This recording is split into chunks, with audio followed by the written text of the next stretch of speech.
देखिए अल्फ़ाबेट्स को डिनोट किया जाता है एप्सिलॉन सिंबल से, ठीक है। तो एग्जांपल देखते चलिए, ये एप्सिलॉन है, एप्सिलॉन कर्ली ब्रेसेस में 0,1, तो मतलब हमारे पास क्या है यहाँ पे 0 और 1, क्या है ये सिंबल है। और सिंबल्स के फाइनाइट सेट, जैसे लिखा है डेफिनेशन में, non empty finite set of symbols, इसे क्या कहते हैं अल्फ़ाबेट। तो यहाँ पे एक अल्फ़ाबेट हो गया। नेक्स्ट और एक एग्जांपल लेते हैं, epsilon equal to curly braces a comma b. तो ए और बी क्या है हमारे पास, ये फाइनाइट नॉन एम्प्टी सिंबल्स है, ठीक है। तो यहाँ तक आई होप कि वेरी बेसिक है। देखिए यहाँ पे क्या है ना, आप लोग देख रहे हैं कि सिम अल्फ़ाबेट सिंबल ये बहुत ही आसानी से समझ में आए, लेकिन बाद में यही चीज़ अगर क्लियर नहीं होगा तो बाद में एम्बिग्विटी हो सकता है हमारे लिए, ठीक है। तो इसलिए प्रॉपरली देखिए। नेक्स्ट नेक्स्ट है स्ट्रिंग। स्ट्रिंग क्या है कि it is a sequence of symbols. Symbols जो हमारे पास जो अल्फ़ाबेट होता, जैसे सोचिए कि हमारे पास अल्फ़ाबेट, देखिए एग्जांपल में दे सकते हैं ए कॉमा बी, ये क्या है हमारे पास अल्फ़ाबेट है। बट इसी को जब हम एक पर्टिकुलर सीक्वेंस में अरेंज करेंगे तब ये हमारा क्या हो जाएगा, स्ट्रिंग बन जाएगा। सिमिलर टू जैसे हम नेचुरल लैंग्वेजेस में क्या होता है ए बी सी डी, अगर ए बी सी डी को अगर हम एक वर्ड बनाएंगे तो हमारे क्या हो जाएगा, स्ट्रिंग हो जाता, ठीक है। तो स्ट्रिंग को ही क्या कहते हैं नेचुरल लैंग्वेज में, वर्ड्स बोला जाता है, ठीक है। चलिए आगे बढ़ते हैं। नेक्स्ट नेक्स्ट है लैंग्वेज। लैंग्वेज क्या है, ये एक सेट ऑफ स्ट्रिंग्स होता, ठीक है। नेचुरल लैंग्वेज में जिसे कहते हैं वर्ड्स बोला जाता। तो एग्जांपल में देख सकते हैं epsilon equal to a comma b, ये क्या है हमारा अल्फ़ाबेट है, ए और बी दोनों अल्फ़ाबेट है, ठीक है। और स्ट्रिंग क्या है हमारे पास, हमने जनरेट किया a b b comma a comma b, कुछ भी हो सकता है, ये क्या है सीक्वेंस ऑफ अल्फ़ाबेट्स, इसे क्या कहते हैं स्ट्रिंग कहते हैं। और नेक्स्ट लैंग्वेज।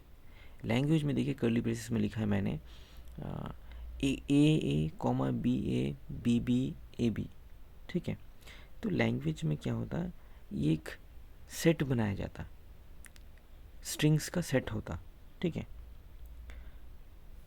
तो यहाँ तक शायद आप लोगों को क्लियर है। चलिए आगे बढ़ते। नेक्स्ट क्या है कि टू रीड ए लैंग्वेज, अगर हमें टीओसी में कोई लैंग्वेज को रीड करना है तो हमारे पास दो तरीका है, एक है मशीन मॉडल, ठीक है। मशीन मॉडल्स में हम लोग क्या करते हैं, स्टेट डायग्राम्स बनाते, स्टार्ट स्टेट फाइनल स्टेट, जो कि हम आगे देखेंगे कैसे मशीन मॉडल से मशीन डायग्राम्स कैसे बनाया जाता है। और मशीन मॉडल क्या करता है, लैंग्वेज को एक्सेप्ट करता है, ठीक है। और नेक्स्ट दूसरा मेथड है वो grammar, by we can read the languages by means of grammar. और ग्रामर क्या करते हैं, लैंग्वेजेस को जनरेट करता है, ठीक है। ये बेसिक दो पॉइंट है जो आगे फर्दर हम लोग देखेंगे। चलिए नेक्स्ट नेक्स्ट हम लोग जानेंगे some basic operations on string. String के ऊपर क्या क्या ऑपरेशंस परफॉर्म कर सकते हैं। सबसे पहला क्या है, लेंथ ऑफ स्ट्रिंग। अगर हमें हमारे पास कोई अगर स्ट्रिंग गिवन है तो उसमें कितना, वो स्ट्रिंग का कितना लेंथ है वो हम लोग पता कर सकते हैं। That is counts of number of symbols present, और इसे डिनोट किया जाता है मॉडुलस ऑफ डब्ल्यू। डब्ल्यू कोई भी आपका वेरिएबल हो सकता, ठीक है। लेकिन मॉडुलस का मतलब ये याद रखिएगा कि length of the string. For example modulus 0 1 0 1 1 0, तो यहाँ पे काउंट कर सकते हैं टोटल लेंथ कितना है 6। नेक्स्ट एग्जांपल में देखिए ए बी बी, मॉडुलस के अंदर 5 लेंथ है। और थर्ड एग्जांपल में देखिए 0 1 0, तो इसमें कितना है 3 इसका लेंथ है। तो ये बहुत ही बेसिक ऑपरेशन है, तो सारी जगह आगे फर्दर जब हम लोग एग्जांपल्स को पढ़ेंगे तब वहाँ पे देखिएगा ये आएगा। नेक्स्ट नेक्स्ट ऑपरेशन है कॉन्केटिनेशन ऑफ स्ट्रिंग। तो जैसे हम सी लैंग्वेज में C++ जावा में जैसे ही ऑपरेशन हमने देखा था, कॉन्केटिनेशन मतलब क्या है कि दो वैल्यूज़ को जब आपस में जोड़ दिया जाएगा तब वो क्या हो जाएगा, कॉन्केटिनेशन हो जाएगा, ठीक है। तो डेफिनेशन में क्या कर रहा है कि let x and y be two strings then concatenation defined by string form by making a copy of x का जो डेटा है उसको अगर हम फॉलोड बाई y का स्ट्रिंग को अगर हम फॉलो करेंगे तब वहाँ पे क्या है, कॉन्केटिनेशन हो जाएगा। और एक चीज़ याद रखिएगा जो इम्पोर्टेंट है, कॉन्केटिनेशन ऑपरेशन ये कम्यूटेटिव नहीं होता, मतलब कि अगर ए और बी को मैंने रिपीटेडली लिखा है तो सेम रिजल्ट नहीं आएगा अगर मैं बी और ए को लिखूँ, ठीक है। एग्जांपल देख सकते हैं, ए डब्ल्यू मेरा एक स्ट्रिंग है, A comma B, A and B, and X में क्या है, बी ए है। जब मैंने कॉन्केटिनेशन किया देखिए ए बी ए आया, ठीक है। और एक एग्जांपल देख सकते हैं, W equals to W one W two W three dot dot dot W M. Next है X equals to x1 x2 x3 dot dot X N.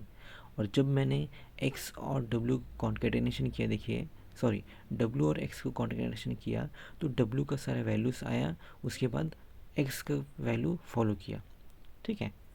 और थर्ड में देखिए कि w और x का अगर मैंने मॉड्यूलस किया, मतलब काउंटिंग किया, तो उसकी जगह क्या हो रहा है, modulus of w plus modulus of x, मतलब क्या है, इनका जो लेंथ है, लेंथ काउंट करके, मतलब लेंथ काउंटेबल है, ठीक है, ये याद रखिए, इट इज़ पॉसिबल। तो नेक्स्ट देखिए, नेक्स्ट ऑपरेशन है रिवर्स ऑफ स्ट्रिंग, ठीक है। तो रिवर्स ऑफ स्ट्रिंग मीन्स क्या है, जो भी स्ट्रिंग में जो के अल्फ़ाबेट्स है उसको रिवर्स कर दो आप, ठीक है। एग्जांपल में देख सकते हैं W1 W2 W3 WN। अगर W को अगर हम रिवर्स करेंगे तो n-1 n-2 up to W1 तक आएगा, ठीक है। और एक चीज़ क्या है कि लेंथ ऑफ स्ट्रिंग और उसका रिवर्स ऑफ स्ट्रिंग, ये दोनों का जो काउंटिंग है दोनों इक्वल होगा, तो इसलिए modulus of W equals to modulus of WR, ठीक है। चलिए नेक्स्ट, ये क्या है, ये भगवान है, एक छोटा भगवान है, ये TOC सब्जेक्ट में एम्प्टी और नल स्ट्रिंग, मतलब इसके बिना पॉसिबल ही नहीं है, ठीक है, लैंग्वेज को पढ़ना। तो एम्प्टी और नल स्ट्रिंग मतलब क्या है कि कोई भी सेट या फिर कोई भी स्ट्रिंग ले लीजिए जिसमें अगर कोई भी सिंबल ना हो, zero occurrence of symbol is called empty और नल स्ट्रिंग। इसे डिनोट किया जाता है तीन अलग अलग सिंबल से। देखिए अलग अलग बुक में अलग अलग स्टैंडर्ड फॉलो किया जाता है, तो इसलिए घबराइएगा नहीं, कोई भी एग्ज़ाम में कोई भी सिंबल इसमें से यूज़ कर सकता, ठीक है। हमें पहले से एक मेंटलिटी प्रिपेयर करना चाहिए, जैसे एप्सिलन करके एक है, फिर उसके बाद लैम्डा है, फिर उसके बाद एंड सिंबल है, ठीक है। तो ये तीनों इंटरचेंजेबली यूज़ होता है अलग अलग बुक्स में। तीनों का मतलब क्या है, एम्प्टी और नल स्ट्रिंग। नेक्स्ट, ऑलवेज याद रखिएगा, जो modulus of empty set null string का लेंथ होता है 0 होता। If there is a string W, then W of n stands for the string obtained by repeating W n times. तो जैसे आप एग्जांपल में दे सकते हैं W3, 3 का मतलब क्या है, W को 3 बार कंटिन्यूसली लिखा गया, ठीक है। पावर का मतलब क्या होता है, सेम चीज़ को आप रिपीटेडली लिखते जाओ, W2 टू टाइम्स W, और W0 मीन्स एम्प्टी, इसमें कोई अल्फ़ाबेट्स का रिपीटेशन नहीं हुआ, ऑकरेंस नहीं है, इसलिए लेंथ इसका 0 है। नेक्स्ट,